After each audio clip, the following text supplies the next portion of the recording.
Quero contar algo que revolucionou toda a minha vida. Descobri Jesus na minha própria Bíblia, o Antigo Testamento hebraico, antes mesmo de eu ter lido uma única palavra no Novo Testamento. Ao crescer, o Novo Testamento era para mim um livro gentil sobre uma religião gentia. Não era meu. Mas então alguém me desafiou. Leia suas próprias escrituras. Procure o Messias na Torá, nos profetas e nos Salmos.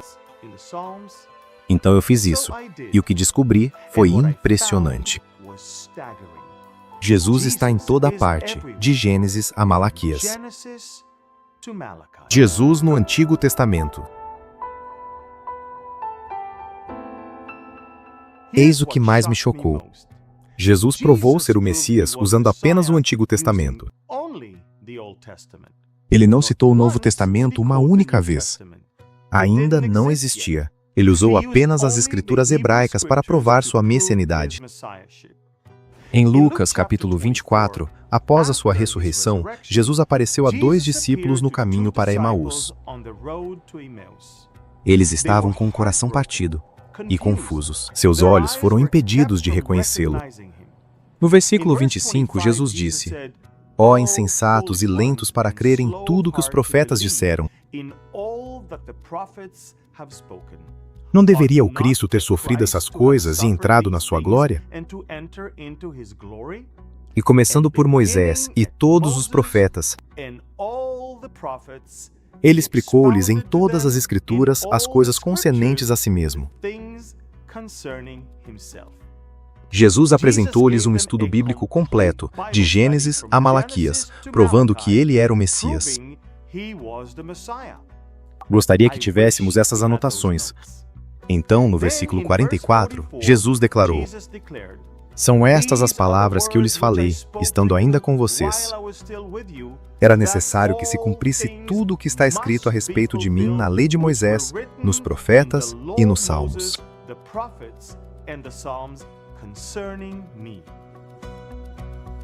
Então, deixe-me mostrar algumas delas para vocês. Deixe-me mostrar-lhes Jesus no seu Antigo Testamento. No Salmo 72, versículo 17, lemos: Permaneça o seu nome eternamente, continue a sua fama enquanto o sol durar. Mas eis o que é incrível. Enquanto a sua Bíblia diz, enquanto o sol durar, o significado em hebraico é que seu nome existia antes do sol, antes da criação. Este é o Messias, o Eterno. Agora veja Gênesis 3:15. Após Adão e Eva pecarem, Deus falou com a serpente: Porei inimizade entre ti e a mulher, e entre a tua descendência, semente na becajota, e a descendência dela. Ele te ferirá a cabeça, e tu lhe ferirás o calcanhar. Semente da mulher? Pare e pense nisso. As mulheres normalmente não têm semente, sêmen. A expressão semente da mulher significa a semente que estava na mulher e não era do homem. Afinal, quem é essa pessoa nascida da semente de uma mulher sem um pai humano? Só existe uma pessoa em toda a história: Jesus. O capítulo 4 de Gênesis também é fascinante. Pela primeira vez nas Escrituras, as palavras ovelha e pecado apareceram juntas. Abel trouxe um cordeiro. Deus ficou satisfeito. Caim trouxe do fruto da terra. Deus rejeitou. Desde o princípio, Deus associou o cordeiro ao pecado. Então, em Gênesis capítulo 22, encontramos uma das profecias mais notáveis. Abraão levou Isaque ao Monte Moriá. No versículo 7, Isaque perguntou: Eis aqui o fogo e a lenha, mas onde está o cordeiro para o holocausto? Abraão respondeu no versículo 8: Deus proverá para si o cordeiro para o holocausto, meu filho. 2000 anos depois, no mesmo monte, o Monte Moriá, Deus providenciou para si o cordeiro. Jesus no Gólgota. Observe no versículo 12, Deus disse: não estenda a mão sobre o menino e não faça nada a ele, pois agora sei que você teme a Deus, porque não me negou o seu filho, o seu único filho. Seu único filho. Filho único. Aparece 2 vezes. Agora, vá para João 3,16. Porque Deus amou o mundo de tal maneira que deu o seu Filho unigênito. Deus estava mostrando algo a Abraão. Assim como você estava disposto a sacrificar seu único filho, eu também sacrificarei o meu. E quando João Batista viu Jesus no Jordão, em João 1:29, o que ele disse? Eis o Cordeiro de Deus, que tira o pecado do mundo. Um judeu criado segundo as escrituras hebraicas o reconhece imediatamente. Este é o Cordeiro, aquele que Deus prometeu.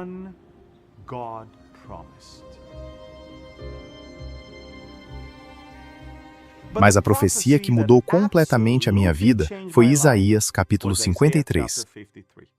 Até hoje, muitos rabinos não gostam deste capítulo. Alguns o chamam de capítulo proibido. Por quê? Porque não se pode negar que é Jesus. Nos versículos 3 a 5, era desprezado e o mais rejeitado entre os homens, homem de dores e que sabe o que é padecer. E como um de quem os homens escondem o rosto, era desprezado, e dele não fizemos caso. Mas ele foi traspassado por causa das nossas transgressões e esmagado por causa das nossas iniquidades. O castigo que nos traz a paz estava sobre ele, e pelas suas feridas fomos sarados.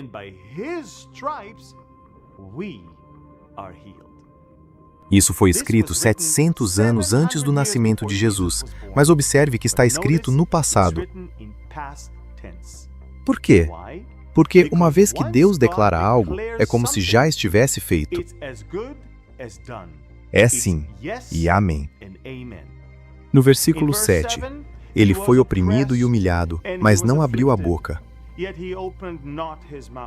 Como cordeiro foi levado ao matadouro, e como ovelha muda diante dos seus tosqueadores, ele não abriu a boca. Quando Jesus se defendeu durante seu julgamento? Nunca.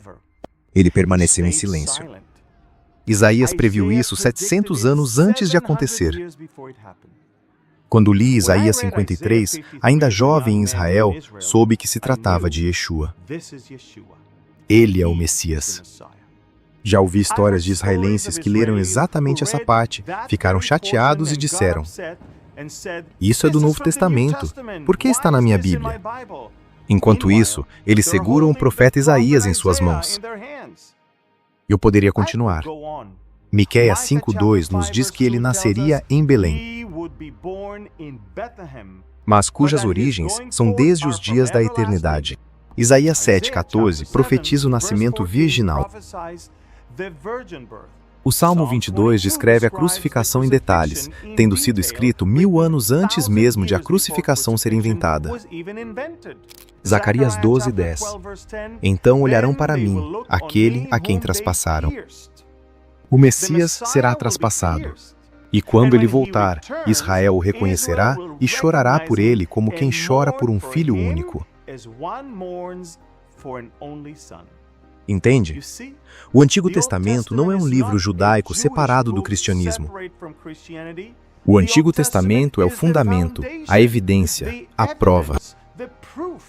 Jesus está presente por todo ele, escondido à vista de todos.